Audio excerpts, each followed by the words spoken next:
नमस्कार, आप देख रहे हैं राजधानी लाइव और आपके साथ मैं हूं निशा रौतेला। तो चलिए राजधानी लाइव की शुरुआत करते हैं।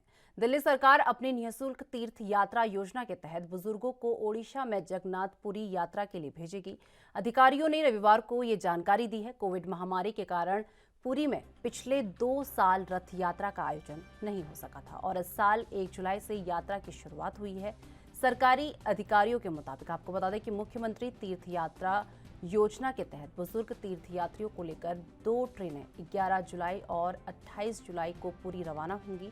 दिल्ली सरकार की तीर्थ यात्रा विकास समिति के अध्यक्ष कमल बंसल ने कहा कि जगन्नाथ यात्रा बहुत लोकप्रिय है और मुख्यमंत्री अरविंद केजरीवाल के निर्देश पर वरिष्ठ नागरिकों को मुफ्त तीर्थ यात्रा की सुविधा प्रदान की जा रही है।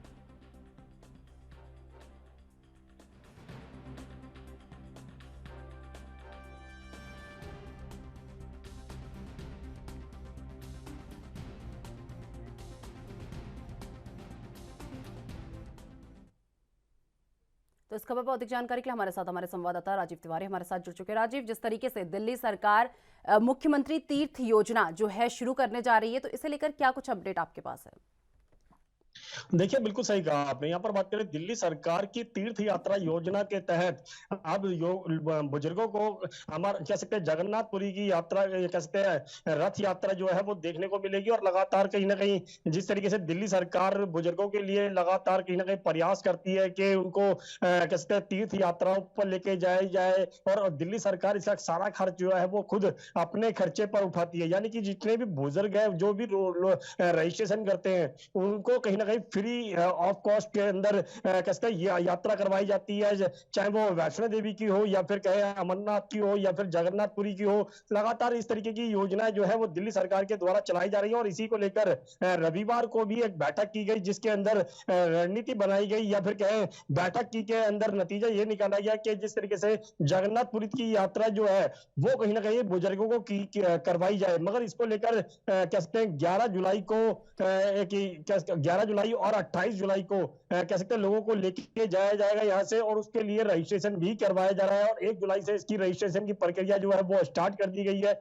बुजुर्गों के लिए कहीं ना कहीं दिल्ली सरकार जो कोशिश कर रही है उससे तो यही लगता है कि दिल्ली सरकार कहीं ना कहीं जिस तरीके से दिल्ली के मुख्यमंत्री कहते हैं वो जो बुजुर्ग है या फिर दिल्ली की जो जनता है उनके कहीं ना कहीं बेटे हैं, तो इस तरीके की जो योजना जो चलाई जा रही है शायद उसी के मद्देनजर चलाई जा रही है। और लगातार कहीं ना कहीं बुजुर्गों के लिए कहीं ना कहीं कार्य करती हुई नजर आ रही है। और जिस तरीके से तीर्थ यात्राओं के लेकर कहीं ना कहीं पहल की जा रही है, लगातार पहले भी पहल की गई थी मगर कोरोना काल की वजह से कहीं ना कहीं पिछले 2 सालों के अंदर ये यात्रा नहीं हो पाई थी। मगर अब जिस तरीके से कोरोना काल जो लगभग कहते हैं अब कह सकते हैं कमजोर होता हुआ नजर आ रहा है या फिर कहे खत्म होता हुआ नजर आ रहा है, उसको लेकर कहीं ना कहीं अब दोबारा से तीर्थ यात्रा जो है वो शुरू की जा रही है। और इसको लेकर पहल भी की गई है। और लगातार कह सकते हैं बुजुर्गों को अमरनाथ यात्रा की बात करें या फिर जगन्नाथपुरी की यात्रा की बात करें, इस तरीके की योजनाएं जो है वो लगातार चलाई जा रही है। और इसको लेकर पहल भी की जा चुकी है। कल भी बैठक की गई थी, उस बैठक के अंदर रणनीति बनाई गई कि 11 जुलाई और 28 जुलाई को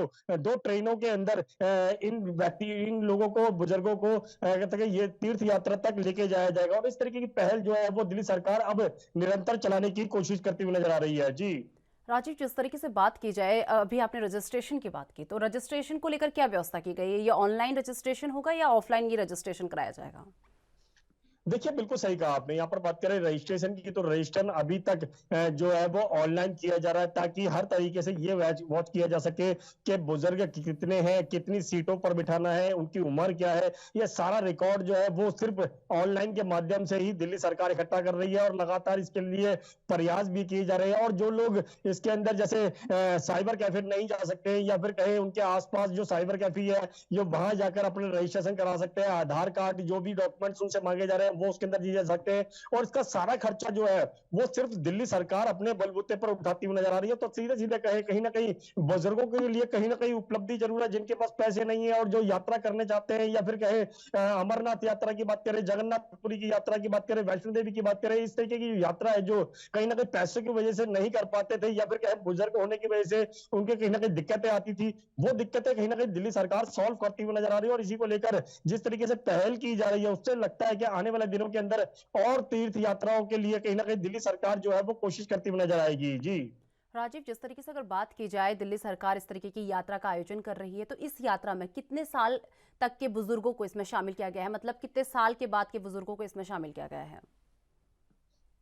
देखिए, बिल्कुल सही कहा आपने। यहाँ पर बात करें दिल्ली सरकार की, तो दिल्ली सरकार पिछले 2 साल तक लोगों को तीर्थ यात्रा पर नहीं ले जा पाई थी, जिसकी वजह से कहीं न कहीं कोरोना काल बताया गया था। मगर कोरोना काल की वजह से कहीं न कहीं लोगों की जान बचाने के लिए इस यात्रा को रोक दिया गया था। मगर अब जिस तरीके से दोबारा से शुरुआत की जा रही है, जगन्नाथपुरी यात्रा के लिए कहीं न कहीं उड़ीसा में लेके जाया जाएगा और लगातार ये भी कोशिश की जाएगी और जो यात्राएँ जो रुकी हुई हैं, उनके लिए भी कहीं न कहीं पहल की जाए और जितने भी लोग या फिर कहें बुजुर्ग जाना चाहते हैं, वो अपनी रजिस्ट्रेशन करा सकते हैं और इसको लेकर 1 जुलाई से उसकी शुरुआत भी कर दी गई है। मगर 11 जुलाई और 28 जुलाई को ही 2 ट्रेनों के अंदर इनको लेके जाया जाएगा और तमाम सुविधाओं की बात करें, मेडिकल सुविधाओं की बात करें या फिर कहें बुजुर्गों के साथ किसी को रखने की बात करें या फिर कहें खाने-पीने के इंतजाम की बात करें, ये तमाम सुविधाएँ जो हैं वो दिल्ली सरकार अपने बलबूते पे करेगी और ताकि किसी भी बुजुर्ग को या फिर किसी भी व्यक्ति को किसी भी तरीके की परेशानी उत्पन्न ना हो सके। मगर जब बात करें तीर्थ यात्रा की, तो वहां पर भी सारी जिम्मेवारी जो है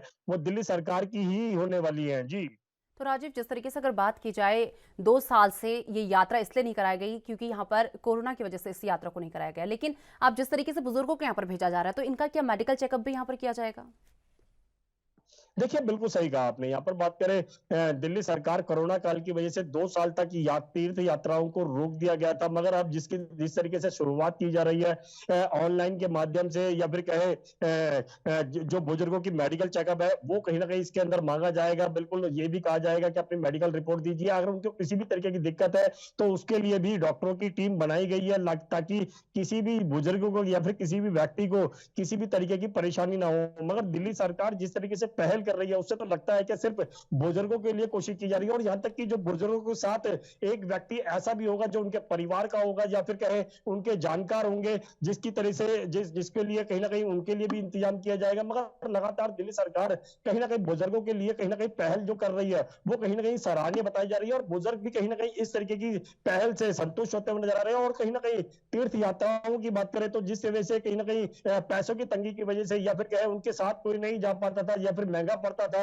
वो कहीं ना कहीं अब उस परेशानी जो है वो दिल्ली सरकार उठाती हुई नजर आ रही है। और इसको लेकर जिस तरीके से पहल की जा रही है, तो बुजुर्गों की बात करें या फिर कहें परिवार के लोगों की बात करें या फिर आम जनता की बात करें, वो कहीं ना कहीं इस पहल से काफी संतुष्ट होते हुए नजर आ रहे हैं। जी। तो चलिए, बहुत बहुत धन्यवाद राजीव, हमारे साथ जुड़ने के लिए और ये तमाम जानकारी हमारे साथ साझा करने के लिए। तो आपको बता दें कि योगी आदित्यनाथ सरकार 2.0 के पहले 100 दिन 5 जुलाई को पूरे हो रहे हैं। 4 जुलाई यानी सोमवार को सरकार जनता के बीच अपना पहला रिपोर्ट कार्ड प्रस्तुत करेगी। ये प्रगति रिपोर्ट सरकार की रफ्तार का भी आंकलन करेगी, क्योंकि मुख्यमंत्री योगी आदित्यनाथ ने विधानसभा चुनाव के पहले भाजपा द्वारा घोषित लोक कल्याण संकल्प पत्र के अधिकांश वादों को मात्र 2 वर्षों में पूरा करने का लक्ष्य तय किया है। आपको बता दें कि भाजपा सरकार और संगठन के समन्वित प्रयास 2024 के लोकसभा चुनाव में बड़ी जीत के लिए शुरू हो चुके हैं। मुख्यमंत्री योगी आदित्यनाथ ने सभी विभागों को शपथ लेते ही निर्देशित कर दिया था कि 100 दिन, 6 माह और 1 वर्ष के लक्ष्य निर्धारित करने के साथ ही 5 वर्ष के लिए वर्षावार कार्य योजना बना लें। उन्होंने कमर कस ली है कि लोकसभा चुनाव से पहले ही लोक कल्याण संकल्प पत्र की अधिकांश घोषणाओं को पूरा कर दिया गया है। इसके पीछे उद्देश्य यही है कि जनता को ये संदेश दिया जा सके कि डबल इंजन की सरकार यानी प्रदेश और केंद्र में समान सरकार होने पर विकास योजनाएं कितनी तेजी से होती हैं। इस बार प्रदेश सरकार के मंत्रियों के कामकाज की परख भी इसी आधार पर की जानी है। हाल ही में बैठक पर मुख्यमंत्री ने कहा था कि 100 दिन के जो भी संकल्प हैं वो 30 जून तक हर हाल में पूरे हो जाएंगे। आपको बता दें कि सभी विभाग अपनी तैयारियां उन्होंने पूरी कर चुके हैं और मंत्रियों ने प्रगति रिपोर्ट तैयार कर ली है। 4 जुलाई यानी आज सीएम योगी आदित्यनाथ राज्य स्तर पर और जबकि सभी मंत्री जिलों में जनता के बीच 100 दिन का सरकार का रिपोर्ट कार्ड प्रस्तुत करने के साथ ही अगले 6 माह की कार्य योजना भी साझा करेंगे। ये रिपोर्ट कार्ड काफी हद तक स्पष्ट कर देगी कि 2 सालों में 5 वर्ष के लक्ष्य पूरे करने की दिशा में योगी सरकार किस गति से आगे बढ़ रही है।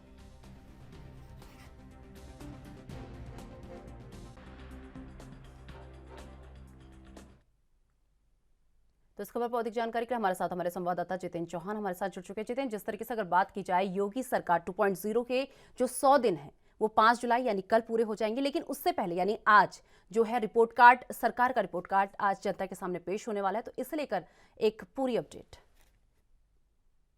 देखिए बिल्कुल निशा, उत्तर प्रदेश की योगी सरकार 2.0 की सरकार जब चुनकर आई हो, कहीं ना कहीं 100 दिन की जो कार्य योजना है, जो 100 दिन का कार्य है, वो कहीं ना कहीं आज पूरा कर लिया गया सरकार ने।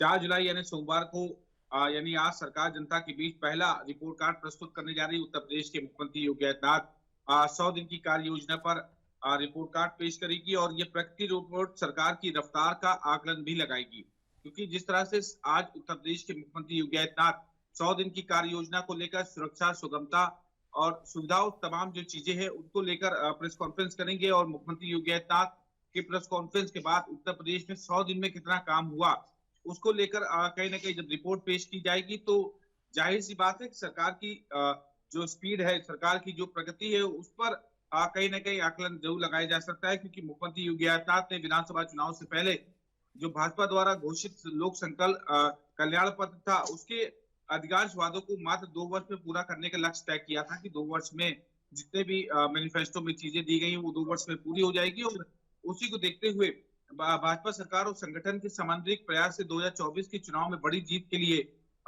लगातार विभागों को शपथ लेते हुए निर्देश दिया गया था कि 100 दिन में, 6 माह में 1 वर्ष के लक्ष्य को निर्धारित करने के साथ 5 वर्ष के लिए वर्षवार योजना भी बनाई जाए। और कहीं ना कहीं उसको लेकर उत्तर प्रदेश सरकार में जो मिनिस्टर है उन्होंने और मुख्यमंत्री योगीनाथ के निर्देश के बाद उन्होंने जो कार्य योजना है वो तैयार की थी और उसके लिए कमर भी कस ली थी।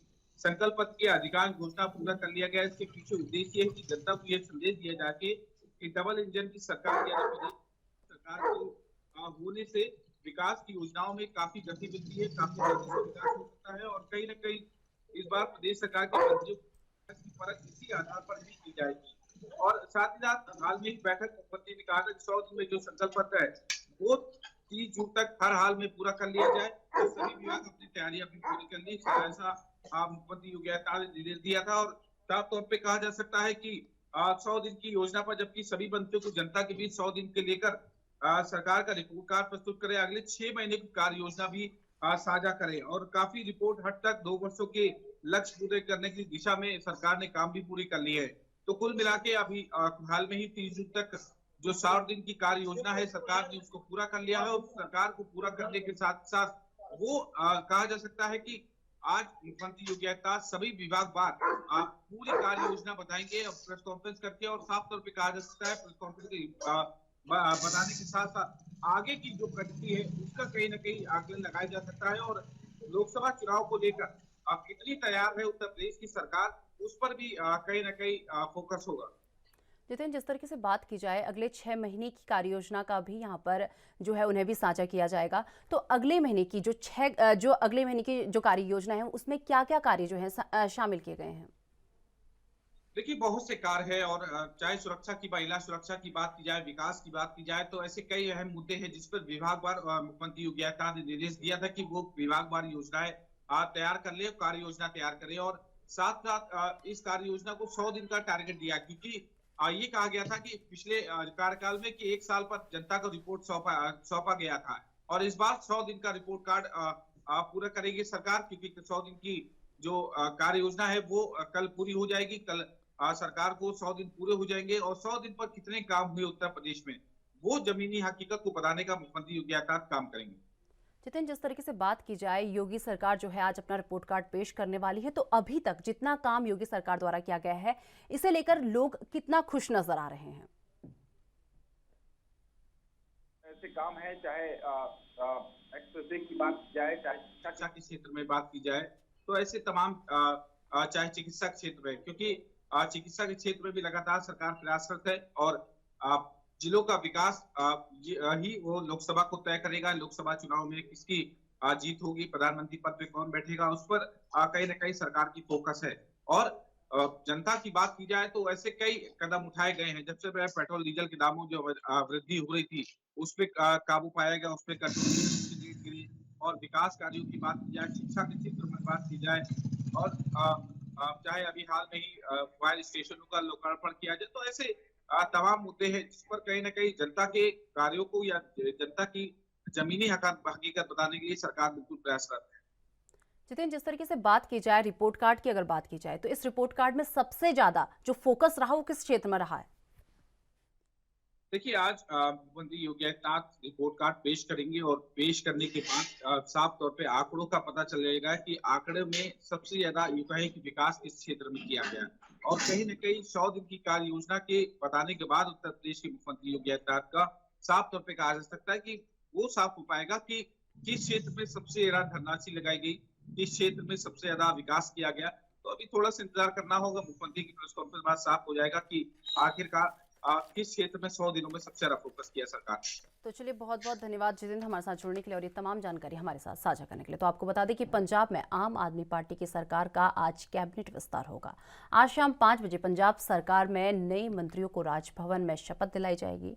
आप सरकार में सुनाम से दूसरी बार विधायक बने अमन अरोड़ा, अमृतसर से डॉक्टर इंद्रबीर सिंह निज्जर और खरड़ से अनमोल गगन मान, गुरु हरसहाय फौजा सिंह सरारी और समाना से विधायक बने चेतन सिंह जोड़ा माजरा को मंत्री बनाया जा रहा है। आपको बता दें, वहीं दूसरी बार विधायक बने प्रोफेसर बलजिंदर कौर और सर्वजीत माणुके को फिर से झटका लगा है। उनका नाम इस लिस्ट में नहीं है। माना जा रहा है कि पिछले चुनाव से पहले उन्होंने टिकट न मिलने पर बगावती तेवर दिखाए थे, जिसके बाद आम आदमी पार्टी का शीर्ष नेतृत्व की नाराजगी अभी तक दूर नहीं हो पाई है। पंजाब की सरकार में मुख्यमंत्री भगवंत मान समेत 10 मंत्री हैं। आम आदमी पार्टी ने सरकार बनने पर सीएम के अलावा 10 मंत्री और बनाए थे। हालांकि इसमें शामिल डॉक्टर विजय शिंगला को करप्शन केस में बर्खास्त कर दिया गया है। इसके बाद अब अमृतसर से मंत्री बनाए जा रहे डॉक्टर इंद्रबीर निज्जर को सेहत मंत्रालय दिया जा सकता है। सीएम भगवंत मान ने के पास अभी 28 विभाग हैं। ऐसे में लोकल गवर्नमेंट के अलावा कई अहम मंत्रालय नए बनाने वाले मंत्रियों को सौंपे जा सकते हैं।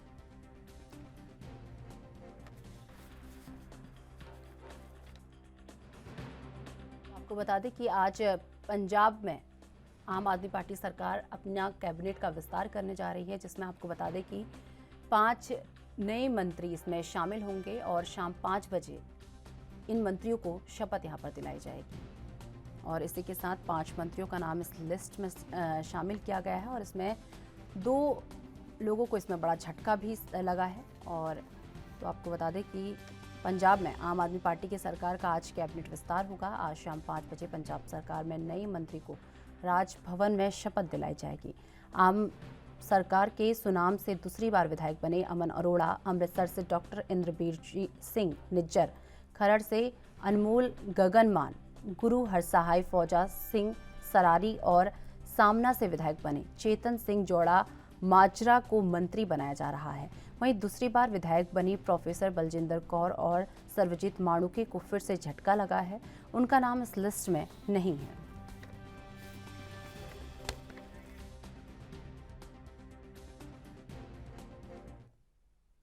तो इस खबर पर अधिक जानकारी के लिए हमारे संवाददाता अमित कुमार हमारे साथ जुड़ चुके हैं। अमित, जिस तरीके से आज पंजाब में आम आदमी पार्टी सरकार का कैबिनेट विस्तार होने वाला है, तो कितने बजे से ये प्रक्रिया जो है शुरू हो जाएगी? एक बार पूरी अपडेट अमित। देखिए, टाइम अभी तक हम कहें कि ऑफिशियल कोई नोटिफिकेशन नहीं दिया गया है, पर जैसे हमें सूत्रों से जानकारी मिली है कि पंजाब राजभवन में तैयारियां शुरू हो चुकी है और शाम को करीब 3 से 5 बजे के बीच में प्रोग्राम रखा जाएगा। तैयारियां जोर शोर पर है। 5 नाम बार बार सामने आ रहे हैं। अगर सीधे तौर पे कहें कि 5 नामों पे लगभग मोहर लगते हुए नजर आ रही है। अगर हम बात करें कि सीधे तौर पे फौजा सिंह का एक नाम सामने आ रहा है, वही अगर हम कहें कि अमन अरोड़ा सीधे तौर पे हम कह सकते हैं कि फाइनली उनके नाम पे मोहर लगती हुई नजर आ रही है। काफी सीनियर नेता है और काफी पहले एक्सपेक्ट किया जा रहा था कि उन्हें इसका कैबिनेट रैंक दिया जा सकता था। फिर उसके बाद इंद्रबीर सिंह नाजर है, अनमोल गगन मान है, इन दोनों नामों के ऊपर भी सहमति बनती हुई नजर आ रही है। तो वही आखिरी नाम के तौर पे हम कहें कि चेतन सिंह जौड़ माजरा का सामने आ रहा है। और इस 5 नामों की सूची के बाद अगर हम कहें कि 2 बड़े नामों को फिर से झटका लगते हुए नजर आ रहा है। अगर हम कहें कि सरबजीत कौर माणुके, जो जब इससे पहले अगर हम कहें कि आम आदमी पार्टी ऑपोजिशन में तब डिप्टी लीडर ऑफ ऑपोजिशन में रही थी, उनको फिर से शायद कैबिनेट में जगह नहीं दी गई है। तो वहीं दूसरी और हम बात करें बलजिंदर कौर को भी कैबिनेट में जगह नहीं मिली है। अगर हम कहें कि जब पहली कैबिनेट की सूची बनी थी तब भी उनका नाम नहीं आया था और वो काफी ज्यादा नाराज नजर आई थी। पर उन्हें कहीं ना कहीं अगर इंटरनली जैसे जानकारी मिल रही है कि आश्वासन मिला था कि जब कैबिनेट एक्सपेंशन होगा तब उन्हें जगह दी जाएगी। पर फिर भी अगर हम कहें कि इस बार भी उनको नाम में अगर हम कहें कैबिनेट में जगह मिलती हुई नजर नहीं आ रही है। पर अभी हम कह सकते हैं कि अभी तक ये सिर्फ और सिर्फ अटकलें चल रही हैं। अगर हम कहें कि जब तक ऑफिशियल अगर हम कहें कि जब तक शपथ ग्रहण नहीं होता तब तक हम कह सकते हैं कोई भी फेरबदल हो सकती है। पर अभी तक हम कह सकते हैं कि इन 5 नामों पे सहमति बन चुकी है। अगर हम कहें सीधे तौर पे जो नाम जिनके ऊपर कहीं पर भी कोई शक होता हुआ नहीं नज़र आ रहा है, सीधे तौर पे हम कह सकते हैं कि अमन अरोड़ा का नाम है। जी।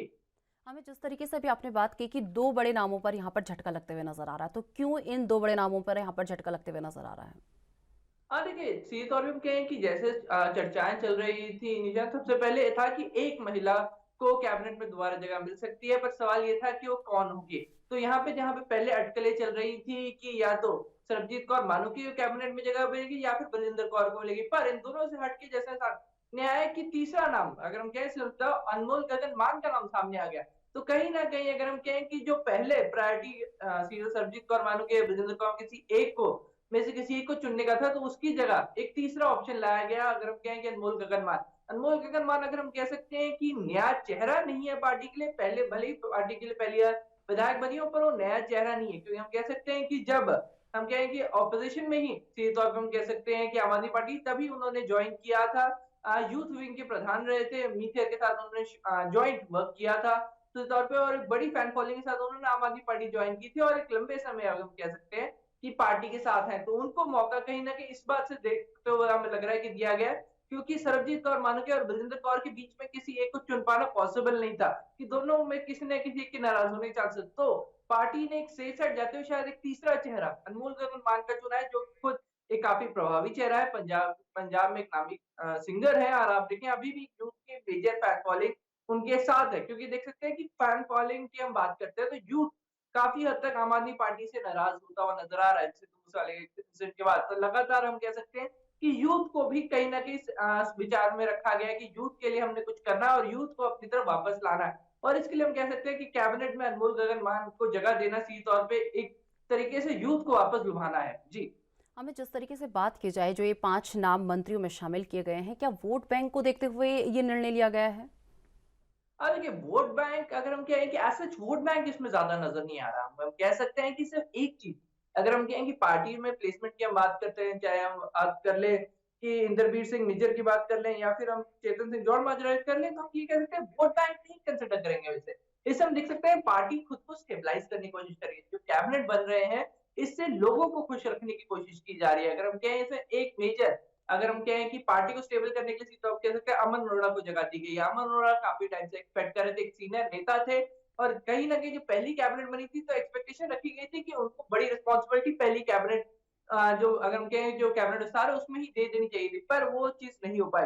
पर अब दूसरी बार अगर हम कह सकते हैं कि अब कैबिनेट विस्तार हो तो उसमें कहीं न कहीं उनकी जगह पक्की होती हुई नज़र आ रही है। और उससे हम कह सकते हैं कि अमन अरोड़ा को जगह मिलने से पार्टी के जो पुराने नेता हैं, जी हाँ, जो पहले अपोजिशन में थे, उनमें से कहीं न कहीं अगर हम कहें कि स्टेबिलिटी आएगी, उनकी नाराज़गी थोड़ी-सी कम होती हुई नज़र आएगी, क्योंकि फिर हम कह सकते हैं कि 3 पुराने नामों को अगर हम कहें कि पार्टी में अपने कैबिनेट रैंक में जगह दी, जिसमें मीत हेयर की बात हो गई है, सीधे तौर पे हम कह सकते हैं हरपाल जी मुझे फाइनेंस मिनिस्टर हैं, और खुद अब सीधे तौर पे हम कह सकते हैं कि इनको भी जगह, अमन अरोड़ा को भी जगह दे दी गई है। अब सवाल ये होता है कि अनमोल गगन मान के कैबिनेट में जॉइन करने से कितना फ़र्क पड़ेगा? देखिए, अनमोल गगन मान भले ही जॉइन कर रही हैं, यूथ को टारगेट कर रही है। उनकी हम जॉइनिंग सीधे तौर पे हम कह सकते हैं कि यूथ को देखते हुए की जा रही है, कि यूथ जो आम आदमी पार्टी से नाराज़ हो रहा है, कहीं अनमोल गगन मान को कैबिनेट जगह देने से कहीं उनका सपोर्ट वापस आता हुआ नज़र आए। तो हम यहाँ पे कह सकते हैं पार्टी इधर एक गेम प्ले करती हुई नज़र आ रही है, इधर एक चांस लेती हुई नज़र आ रही है कि अगर हम कहें कि बलजिंदर कौर और सरबजीत कौर मानुके को जगह ना देकर, अगर हम कहें पुराने 2 चेहरों को इनमें से किसी एक को जगह ना देकर हम एक नया चेहरा सीधे तौर पे कहें अनमोल गगन जो यूथ आइकॉन है, यूथ की एक अच्छी फॉलोइंग और पार्टी की यूथ विंग को भी सँभालते नहीं है, उनको कैबिनेट में जगह देने से वो यूथ को दोबारा से जीतने की कोशिश करते हुए नज़र आ सकते हैं, सीधे तौर पे नज़र आ रहा है। जी। हमें जिस तरीके से बात की जाए, आज कैबिनेट का विस्तार होना है, तो इसे लेकर कोई रिएक्शन सीएम भगवंत मान का सामने आया हो? नहीं देखिए, अभी तक कोई रिएक्शन किसी तरह का सामने नहीं आया है। अगर हम कह सकते हैं कि सिर्फ़ और सिर्फ़ अभी भी हम क्या है कि ऑफ़िशियली कोई स्टेटमेंट तक नहीं रिलीज़ किया गया। अटकलें चल रही हैं, और अब ये देखना होगा कि अटकलों पे विराम कब लगता है। ऑफ़िशियल अगर हम कहें कि कैबिनेट का अनाउंसमेंट कब होती है, पिछली बार की अगर आपको याद हो जब कैबिनेट अनाउंस होनी थी, तो कैबिनेट के अगर हम कहें शपथ ग्रहण समारोह से ठीक 1 दिन पहले शाम को ही लिस्ट जारी कर दी गई थी। क्लियर हो गया था कि कौन-कौन कैबिनेट में होगा। ऑफ़िशियली रिलीज़ जारी कर दी गई थी, अटकलों की बात नहीं कर रहा मैं। ऑफिशियली अगर हम कहें कि एक लिस्ट जारी कर दी गई थी और बता दिया गया था कि इन 10 नामों को पंजाब की कैबिनेट में जगह दी गई है और ये पंजाब को रिप्रेजेंट करेंगे। तो वही इस बार ऐसा कुछ अभी तक देखने को मिला है। तो या इसका मतलब ये भी हो सकता है कि अभी भी जब तक शपथ ग्रहण नहीं होता तब तक कोई फेरबदल हो सकता है, और फेरबदल किन नामों को हो सकता है, ये एक बड़ा सवाल है। क्योंकि अगर हम कहें कि सभी नाम कभी भी किसी वक्त बदले जा सकते हैं, पर कहीं ना कहीं अगर हम चांसेस है तो सबसे ज्यादा कहीं फेरबदल होने के चांसेस है सीधे तौर पे अगर हम कहें अनमोल गगन मान के नाम पे है, क्योंकि कहीं ना कहीं सरबजीत कौर मानो के और बलजिंदर कौर का इम्पैक्ट है पार्टी में, पुराने नेता है, पुराने सीनियर पार्टी के वर्कर्स है, और पार्टी को काफी मुश्किल समय में उन्होंने संभाल के रखा हुआ था। तो सवाल यह क्या उन्हें जगह मिलती है या नहीं, ये एक बड़ा सवाल रहेगा जी। तो चलिए, बहुत बहुत धन्यवाद अमित हमारे साथ जुड़ने के लिए और ये तमाम जानकारी हमारे साथ साझा करने के लिए। तो फिलहाल वक्त हो चुका है एक छोटे से ब्रेक का। ब्रेक के बाद फौरन हाजिर होते हैं।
तो ब्रेक के बाद फिर से आपका स्वागत है। रुक कर लेते हैं अपनी अगली खबर का। मुंबई में बीजेपी नेता राहुल नार्वेकर को महाराष्ट्र विधानसभा का स्पीकर चुन लिया गया है और इसी के साथ शिंदे सरकार अपनी पहली परीक्षा में पास हो गई है।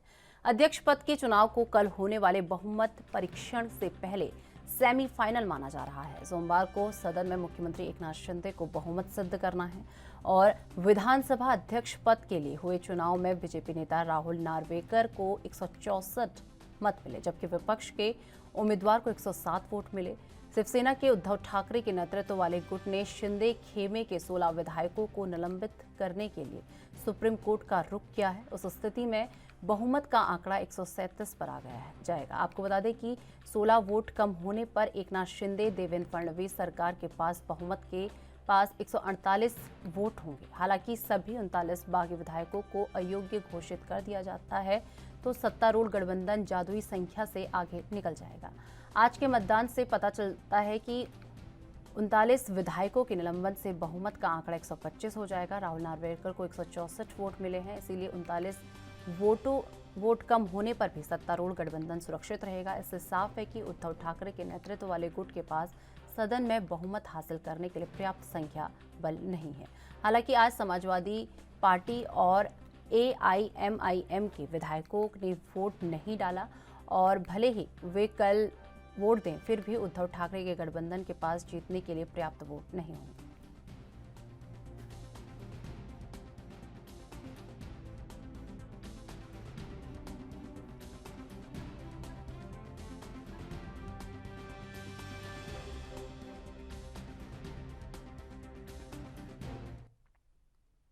तो इस खबर पर अधिक जानकारी के लिए हमारे साथ हमारे संवाददाता सत्यप्रकाश सोनी हमारे साथ जुड़ चुके हैं। सत्यप्रकाश, जिस तरीके से बात की जाए, एकनाथ शिंदे अपनी पहली परीक्षा में तो पास हो चुके हैं, लेकिन आज उन्हें सदन में बहुमत साबित करना है, तो इसे लेकर अभी तक क्या जानकारी आपको मिल पाई है? बिल्कुल निशादी, देखिए महाराष्ट्र की सियासत में आज बहुत बड़ा दिन है। ऐसे में एकनाथ शिंदे गुट को आज अपना पावर बहुत साबित करना है। ऐसे में जिस तरह से लगातार कल देर रात तक भारतीय जनता पार्टी और एकनाथ शिंदे के गुट के बीच एक बड़ी मीटिंग की गई, चर्चा की गई। इस चर्चा में बताया गया किस तरह से कल की रणनीति होगी, यानी कि आज की रणनीति होगी। उधर दूसरी तरफ महाविकास आघाड़ी सरकार की तरफ से पूरी तैयारियां कर ली गई है, लेकिन जो आंकड़े कहते हैं वो आंकड़े बताते हैं कि एकनाथ शिंदे का गुट मजबूती से खड़ा है, क्योंकि आंकड़ों ने कल ही बता दिया था कि एकनाथ शिंदे गुट को ज्यादा मत मिले हैं, ज्यादा विधायकों ने वोट दिया है। अब जिस तरह से भारतीय भारतीय जनता पार्टी के स्पीकर के उम्मीदवार राहुल नार्वेकर को 164 वोट मिला है, जबकि शिवसेना के राजन साल्वी को 107 वोट मिला है। इस बीच यह जानकारी मिल रही है कि शिवसेना के कई विधायकों ने शिवसेना को ही वोट नहीं दिया है, और इस बीच MIM पार्टी के अलावा सपा पार्टी के विधायकों ने भी महाविकास आघाड़ी में बने तमाम दलों को वोट नहीं दिया है। लिहाजा अगर आज वोट देते हैं तो भी समीकरण नहीं बनेगा। वाली जो तमाम विधायक है उनका पक्ष भारी है, क्योंकि राहुल नार्वेकर को जैसे ही स्पीकर का अध्यक्ष बनाया गया, उन्होंने सबसे पहले शिवसेना के नेता व्हिप से हटा दिया। ऐसे में शिवसेना ने इसका विरोध किया है। शिवसेना ने कहा है कि हम कानूनी प्रक्रिया के तहत कार्रवाई करवाएंगे। तो जाहिर तौर पर कहीं कहीं शिवसेना की मुश्किलें लगातार बढ़ती जा रही है, लगातार एक के बाद उनको धक्के एकनाथ शिंदे का वोट देता जा रहा है। बात की जाए, आज बहुमत साबित करने का दिन है, तो क्या लग रहा है शिंदे गुट इसमें पास हो पाएगा या फेल? एक बार पूरी अपडेट आंकड़ों के जरिए। बिल्कुल देखिए, शिंदे गुट पास हो जाएगा यह बात तो बिल्कुल तय है, क्योंकि लगातार जिस तरह से आंकड़े बताते हैं, क्योंकि कल स्पीकर चुनाव के दौरान जिस तरह से आंकड़ों पर नजर डाले तो 164 वोट राहुल नार्वेकर को मिला है, जबकि महाविकास आघाड़ी सरकार में जो उम्मीदवार खड़ा किया था राजन, उनको 107 वोट मिले हैं। ऐसे में समीकरण ये कहता है कि जिस तरह से उद्धव ठाकरे का गठ जो है सुप्रीम कोर्ट गया है और 16 बागी विधायकों को निलंबन की प्रक्रिया की जो है याचिका दी है, अगर सुप्रीम कोर्ट इस फैसले पर अडिग रहता है या फैसला देता भी है, तो भी जो आंकड़े होते हैं वो 148 के पास हो जाएंगी, यानी कि 125 के आंकड़े जिस दल के पास रहेगा उसका बहुमत सिद्ध हो सकता है। ऐसे में अगर 39 विधायकों का भी निलंबन हो जाता है तो भारतीय जनता पार्टी और एकनाथ शिंदे गठ के पास करीब 137 विधायक दल रहेंगे। ऐसे में बहुमत साबित करने के लिए एकनाथ शिंदे का दल फिर भी मजबूत है, जबकि अगर सपा पार्टी और MIM पार्टी भी अगर शिवसेना को अपना मत देती है तो भी 110 से ज्यादा मत शिवसेना के पास नहीं होंगे, यानी कि शिवसेना फिर भी पीछे है। तो जाहिर तौर पर यह आंकड़ा यह साबित करता है कि एकनाथ शिंदे गठ का जो फाइनल है वो कहीं न कहीं ये माना जा रहा है कि एकनाथ शिंदे की विजय सुनिश्चित है, लेकिन अनिश्चितताओं का खेल है, क्योंकि लगातार जिस तरह से लगातार शिवसेना और बागी शिवसेना के बीच में आपसी मतभेद हुआ है, उसमें माना जा रहा है कि शायद कुछ आंकड़े जो है हेरफेर हो सकते हैं, क्योंकि भारतीय जनता पार्टी की तरफ से भी 7 वोट विधायकों का नहीं दिया गया है। अगर वह 7 भारतीय जनता पार्टी का वोट शिवसेना की तरफ से आता है तो ज्यादातर शिवसेना थोड़ी से जीत की तरफ बढ़ सकती है, लेकिन जीत सुरक्षित नहीं है। यह बात समीकरण का है, यह बात आंकड़े का। सत्य प्रकाश, जिस तरीके से बात की जाए, कल राहुल नार्वेकर को विधानसभा स्पीकर चुन लिया गया है, तो इस बीच शिंदे गुट और बीजेपी में कैसा माहौल देखने को मिल रहा है? देखिए, राहुल नार्वेकर के अध्यक्ष स्पीकर पद चुनते ही कहीं न कहीं बीजेपी खेमे में एक खुशी की लहर है, क्योंकि लगातार बीजेपी ने अपना जीत हासिल किया है, चाहे विधान परिषद का चुनाव हो, चाहे विधानसभा का चुनाव हो, या फिर अब मुख्यमंत्री बनने का हो। जाहिर तौर पर बीजेपी ने जिस तरह से प्लानिंग किया उसी तरह से उन्हें जीत हासिल हुई। कल एक बार राहुल नार्वेकर को स्पीकर बनाया गया, जाहिर तौर पर एक बड़ी हासिल, लेकिन राहुल नार्वेकर को स्पीकर बनाते ही राहुल नार्वेकर ने शिवसेना के गठ नेता का पर काट दिया, यानी कि सुनील प्रभु को अयोग्य घोषित करते हुए हटा दिया, गठ नेता के पद से हटा दिया। तो जाहिर तौर पर शिवसेना का भारी नुकसान। इसके अलावा शिवसेना ये कह रही है कि इस कार्रवाई के लिए वह कोर्ट का रुख करेंगे और ये असंवैधानिक तरीके से उनके गठ नेता को हटाया गया है, यह बेहद गलत है। हालांकि राहुल नार्वेकर का कहना है कि कानूनी प्रक्रिया के तहत शिवसेना में एक ही गठ नेता हो सकता है जो गागावने है, वो एकनाथ शिंदे पक्ष के हैं। तो जब एकनाथ शिंदे ये कह रहे हैं कि असली शिवसेना उनकी है, तो गठ नेता भी उनका ही होगा। इस तरह का राहुल नार्वेकर का भाव है। तो चलिए, बहुत बहुत धन्यवाद सत्यप्रकाश हमारे साथ जुड़ने के लिए और ये तमाम जानकारी हमारे साथ साझा करने के लिए। तो आपको बता दें कि मुख्यमंत्री भूपेश बघेल 4 जुलाई यानी आज मरवाही, कोटमी और केवची में आम जनता के साथ भेंट मुलाकात करेंगे। पेंड्रा में आदिवासी समाज के सम्मेलन में भी सीएम भूपेश बघेल शामिल होंगे। आपको बता दें कि मुख्यमंत्री गौरेला में विभिन्न समाज एवं संगठन के पदाधिकारियों से भी मिलेंगे। जारी दौरा कार्यक्रम के अनुसार मुख्यमंत्री 4 जुलाई को बैकुंठपुर में 10 बजे से 11:10 तक अधिकारियों की बैठक, मीडिया प्रतिनिधियों से चर्चा तथा विकास कार्यों का भूमि पूजन और लोकार्पण करने के पश्चात वहां से मरवाही के लिए हेलीकॉप्टर से प्रस्थान करेंगे। आपको बता दें मुख्यमंत्री 11:50 से 1:05 तक मरवाही में आम जनता के साथ भेंट मुलाकात करने के बाद पेंड्रा विकास खंड के ग्राम कोटमी में दोपहर 2:10 से 3:25 तक और 4 बजे से 5:15 तक गौरेला विकासखंड के ग्राम केवची में आम जनता के साथ भेंट मुलाकात करेंगे और शासकीय योजनाओं और कार्यक्रमों के क्रियान्वयन के बारे में फीडबैक लेंगे। मुख्यमंत्री इसके पश्चात पेंड्रा के मल्टीपर्पज स्कूल में आयोजित आदिवासी समाज के सम्मेलन में शामिल होंगे।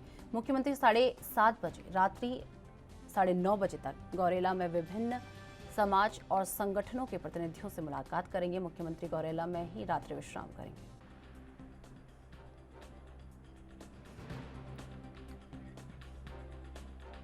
तो आपको बता दें कि आज मुख्यमंत्री भूपेश बघेल 4 जुलाई यानी आज मरवाही, कोटमी और केवची में आम जनता के साथ मुलाकात करेंगे। पेंड्रा में आदिवासी समाज के सम्मेलन में भी सीएम शामिल होंगे। मुख्यमंत्री गौरेला में आज विभिन्न समाज एवं संगठन के पदाधिकारियों से मिलेंगे। जारी दौरा कार्यक्रम के अनुसार 4 जुलाई को बैकुंठपुर में 10 बजे से 11:10 तक अधिकारियों के साथ बैठक, मीडिया प्रतिनिधियों के साथ चर्चा और विकास कार्यों का भूमि पूजन एवं लोकार्पण करने के पश्चात वहां से मरवाही के लिए हेलीकॉप्टर से प्रस्थान करेंगे और मुख्यमंत्री 11:50 से 1:05 तक मरवाही में आम जनता से भेंट मुलाकात करने के बाद पेंड्रा विकासखंड के ग्राम कोटमी में दोपहर 2:10 से 3:25 तक और 4 बजे से 5:15 तक गौरेला विकासखंड के ग्राम में आम जनता से भेंट मुलाकात करेंगे।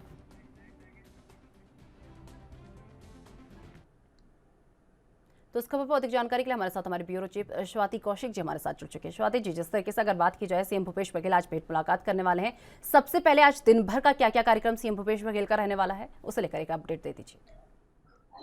जी निशा, सीएम साहब का भेंट मुलाकात में ये गोरेला पेंड्रा मारवाही जो है आज उनका दूसरा दिन है। पहले आज भी सुबह वो बैकुंठपुर में है, बैकुंठपुर में वो समीक्षा बैठक लेंगे, प्रेस वार्ता लेंगे। उसके बाद वो गोरेला पेंड्रा मारवाही जो जिला है उसके मारवाही विधानसभा क्षेत्र के लिए प्रस्थान करेंगे।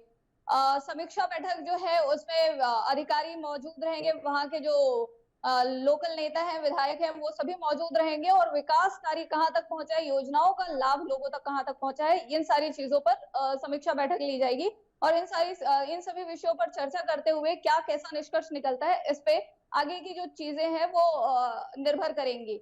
बैकुंठपुर में प्रेस वार्ता में जितनी भी चीजें अभी तक की गई हैं, वहां पर कल भी पूरा गोरेला पेंड्रा मारवाही का रहा। इसके पहले भी जो सीएम साहब का जो भेंट मुलाकात का दौरा था वो भी गोरेला पेंड्रा मारवाही में खत्म हुआ था। उसके बाद फिर जब चालू हुआ है अभी, तो कल का दिन पूरा बैकुंठपुर में था, आज फिर बैकुंठपुर में है सीएम साहब अभी। तो प्रेस वार्ता उपरांत जो समीक्षा बैठक होगी वो बहुत महत्वपूर्ण होगी। इसके बाद जो गोरेला पेंड्रा मारवाही जो नया जिला घोषित किया गया है, छत्तीसगढ़ का 28वां जिला है, यहाँ पर ये संगठन के तौर पर भी बहुत महत्वपूर्ण रहने वाला है। निशा, यहाँ पर कई भूमि पूजन और लोकार्पण के कार्यों को सीएम साहब संपादित करेंगे।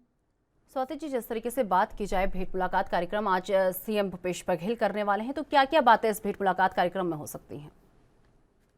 निशा, भेंट मुलाकात कार्यक्रम में अभी कुछ आदिवासी समाज के लोगों के साथ उनका मिलना है, 3 गाँव के उनके दौरे हैं। इस बीच में भूमि पूजन, लोकार्पण के विकास कार्यक्रमों को भी उनको संपादित करना है और कुछ महत्वपूर्ण जो है इन लोकार्पण कार्यक्रमों में भी है और संगठन की दृष्टि से भी है, क्योंकि इसके पहले जब मारवाही चुनाव हुआ था तो पॉलिटिकली ये जो क्षेत्र है मारवाही, ये बहुत महत्वपूर्ण विधानसभा है। इसमें अभी तक कुछ जो अभी उपचुनाव हुए हैं, इसके पहले तक यहाँ पे छत्तीसगढ़ के पूर्व मुख्यमंत्री अजीत जोगी जी थे।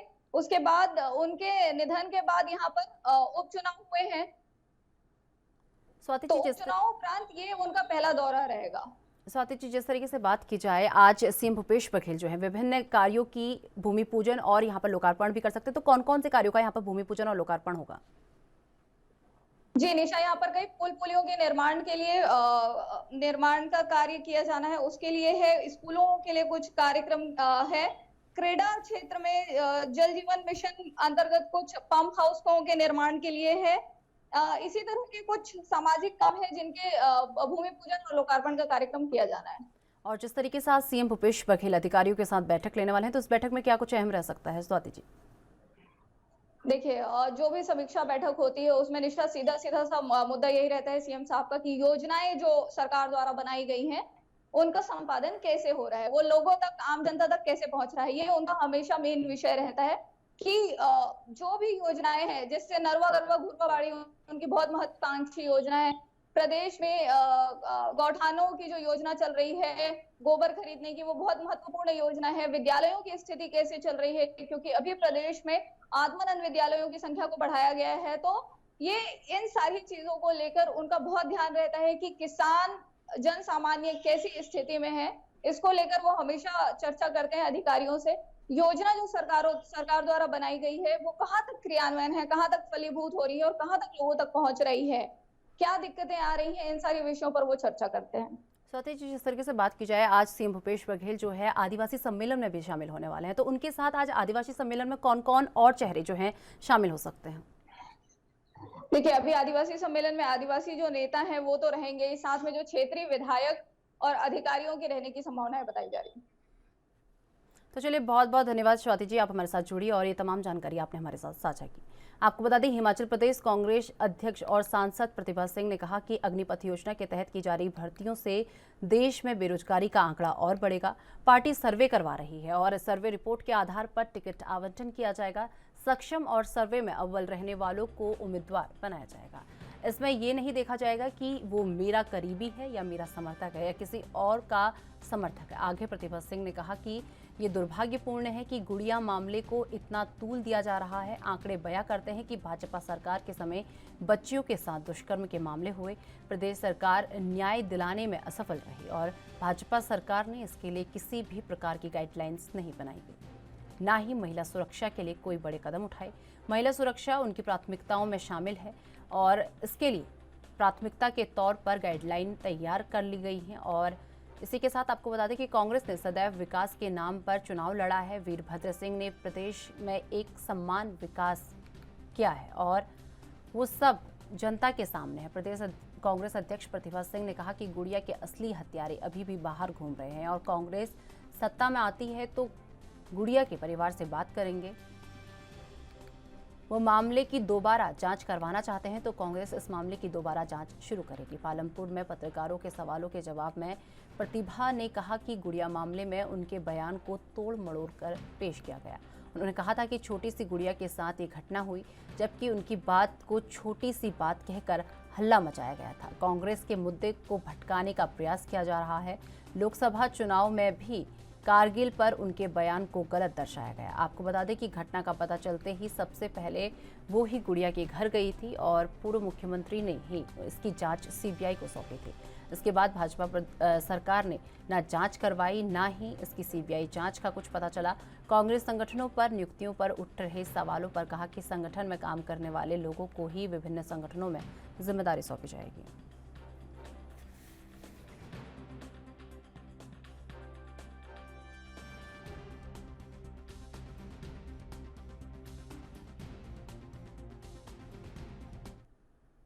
तो इस खबर पर अधिक जानकारी के लिए हमारे साथ हमारे संवाददाता पंकज कतना हमारे साथ जुड़ चुके हैं। पंकज, जिस तरीके से अगर बात की जाए, हिमाचल कांग्रेस की अध्यक्ष जो हैं प्रतिभा सिंह, उन्होंने ये कहा है कि अग्निपथ योजना के तहत जो भर्तियां की जा रही है इससे बेरोजगारी का जो आंकड़ा है वो बढ़ेगा, तो इसे लेकर एक अपडेट।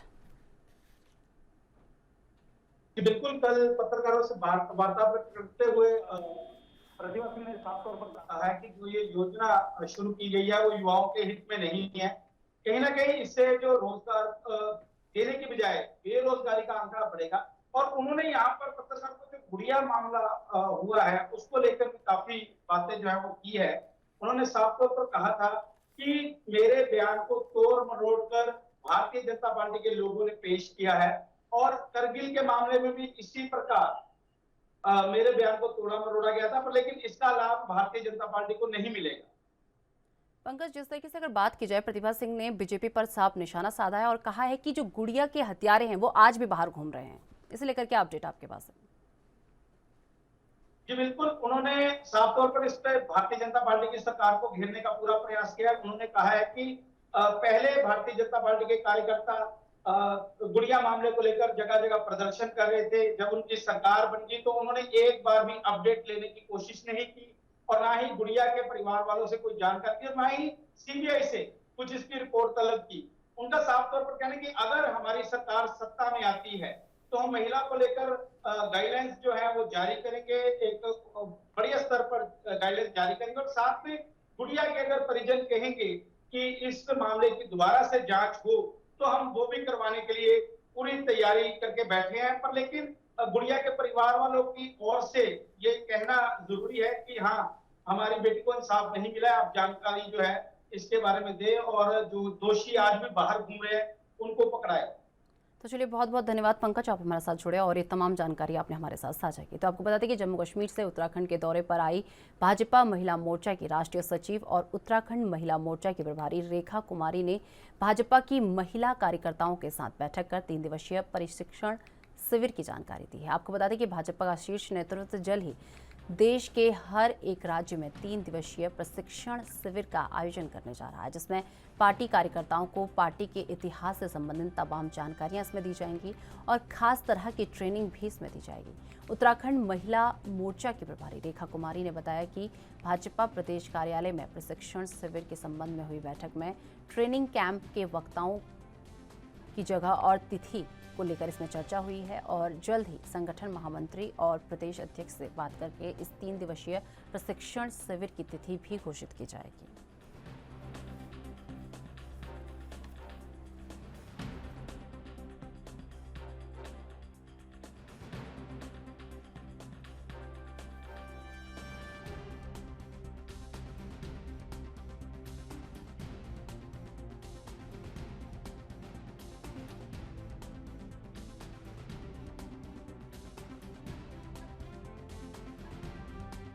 देखिए, आज मैं जम्मू कश्मीर से आई हूँ।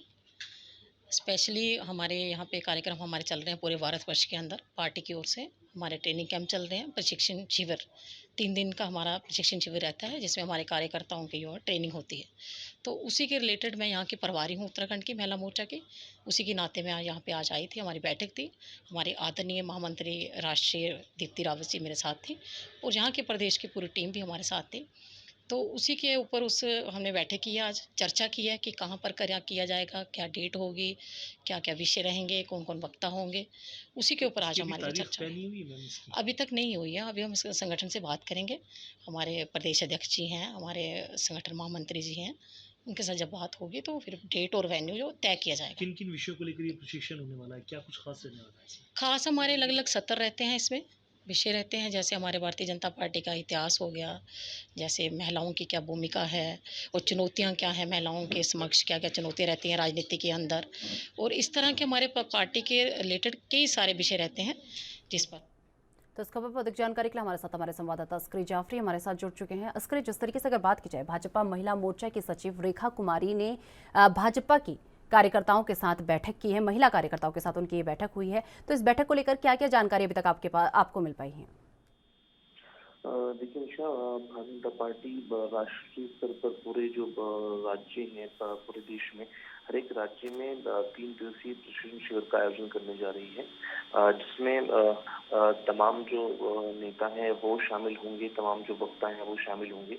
इसी के मद्देनजर जम्मू कश्मीर की जो महिला नेता हैं और राष्ट्रीय सचिव हैं भारतीय जनता पार्टी की और उत्तराखंड की महिला मोर्चा की प्रभारी हैं रेखा कुमारी, उनका उत्तराखंड दौरा है और वो भी यहाँ पर आई है।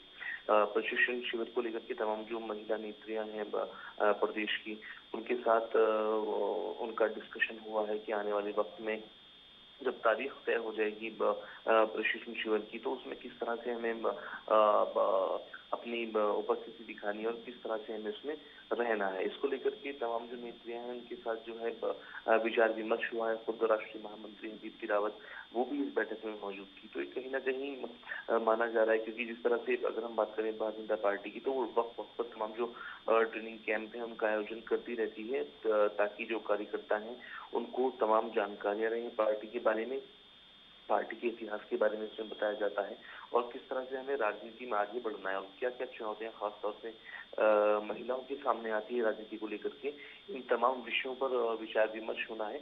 हालाँकि अभी जिस तरह से रेखा कुमारी ने बताया है कि अभी संगठन महामंत्री जो हैं उनसे भी बात नहीं हो पाई है, प्रदेश अध्यक्ष मदन कौशिक, उनके साथ बैठक के बाद पूरा एक निष्कर्ष निकल कर आएगा कि कब से प्रशिक्षण शिविर का आयोजन होना है।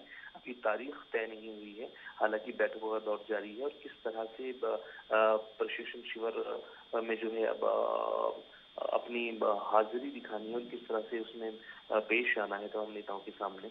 एक तरह से पर्सनालिटी डेवलपमेंट जिसको कह सकते हैं, तमाम जो नेता हैं, कार्यकर्ता हैं भाजपा के, ये कार्यक्रम हमेशा से चलते आए हैं। उसी कड़ी में अब फिर से जो है तीन दिवसीय शिविर का आयोजन होने जा रहा है। जी। जिस तरीके से बात की जाए, जो ये रेखा कुमारी के नेतृत्व में जो ये बैठक की गई, इस बैठक में किन किन विषयों में चर्चा की गई है? देखिए निशा, इसमें खास तौर से अगर हम बात करें, जो नए कार्यकर्ता आते हैं जिनको ज्यादा मालूम नहीं होता है राजनीति के बारे में और उनको शौक होता है, हालांकि उनको तमाम जो विषय हैं, अगर हम बात करें भारतीय जनता पार्टी का इतिहास क्या है, इसमें जो शीर्ष नेता है उनका क्या क्या बलिदान है, इस तरह के विषयों पर बात होनी है और किस तरह से अगर हम बात करें खास तौर से महिलाओं की, तो विमेन एम्पावरमेंट के लिए किस तरह से पॉलिटिक्स में आने के बाद विमेन एम्पावरमेंट को बढ़ावा दिया जा सकता है, महिला सशक्तिकरण के क्षेत्र में काम किया जा सकता है और क्या क्या चुनौतियां खास तौर से महिलाओं के सामने आती है राजनीति में, इन तमाम विषयों पर विचार विमर्श हुआ है और किस तरह से आगे बढ़ा जा सकता है। महिलाओं का जो योगदान रहता है राजनीति में, महिलाएं राजनीति में रहकर किस तरह से अपना करियर बना सकती हैं और किस तरह से जो है अपना आगे बढ़ा जा सकता है, तो इन तमाम विषयों पर बात हुई है। क्योंकि जिस तरह से अगर हम बात करें भारतीय जनता पार्टी की, वो हमेशा से अनुशासन में रहने वाली पार्टी है और वक्त वक्त पर तमाम जो नेता हैं, कार्यकर्ता है, उनके साथ बैठक करती रहती है और एक तरह से उनको ट्रेनिंग देती है कि किस तरह से हमें राजनीति में अपने आप को प्रेजेंट करना है। ये खास तौर से इसीलिए है कि जो नए नेत्री आ रही हैं, खासतौर से नई रणनीति आ रही है, उनका किस तरह से पर्सनालिटी डेवलपमेंट किया जाए और किस तरह से उनको एक बेहतर नेता बनाया जाए, इसके मद्देनजर ये प्रशिक्षण। अस्कर, जिस तरीके से बात की जाए 3 दिवसीय प्रशिक्षण की बात की जा रही है, उसमें एक खास तरह की ट्रेनिंग देने की बात की जा रही है, तो किस तरीके की ये खास ट्रेनिंग रहने वाली है?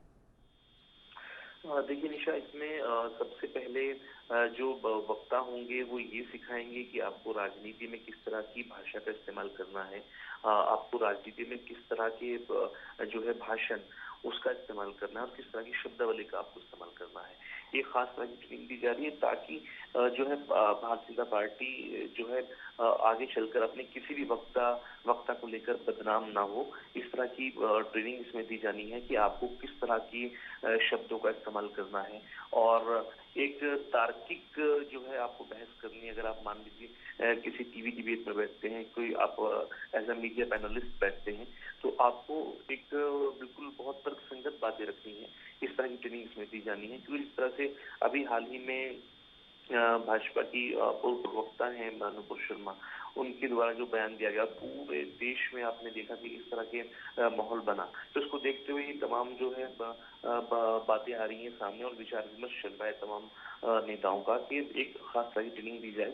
तमाम जो खासतौर से महिला नेता हैं उनको ट्रेनिंग दी जाए कि किस तरह से हमें जो है अपने शब्दों का चयन करना है, किस बात अपनी जनता के साथ। जी, तो चलिए, बहुत बहुत धन्यवाद अस्करी हमारे साथ जुड़ने के लिए और ये तमाम जानकारी हमारे साथ साझा करने के लिए।